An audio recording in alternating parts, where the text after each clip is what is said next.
I know our youth will do a great competition. It's our prayers also that this cup will move from Igbo to Nigeria and to Ghana. God bless you. Your Highness, in your earlier submission, you said this competition is in commemoration with your 10th anniversary. Absolutely. Should we look forward in you competing in every year, or it's just this year? It's forever, every year, forever.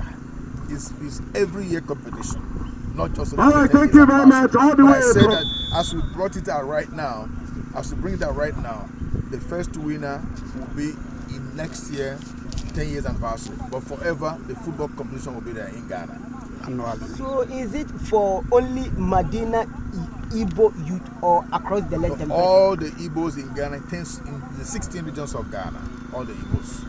But the Igbo youth in Medina are kicking off today for this competition. But it's cut across all the Igbos in Ghana. So does it mean, are you going to do region by region, or how are you going to do it? The committee will look into that, how they will portion it, either region by region or area by area. It's by the committee.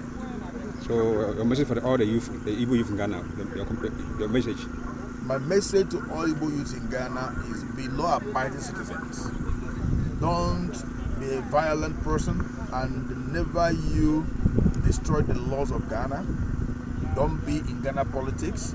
Don't fight with Ghanaians, though we're having issues in various market areas, but be calm and remember that those who live in their land, more especially the government, are seeing what's happening.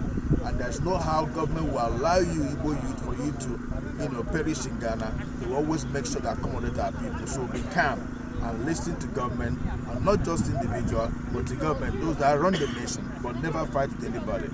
Work hard pays a lot. Hard work pays a lot. And be focused and know God that you serve. Thank you.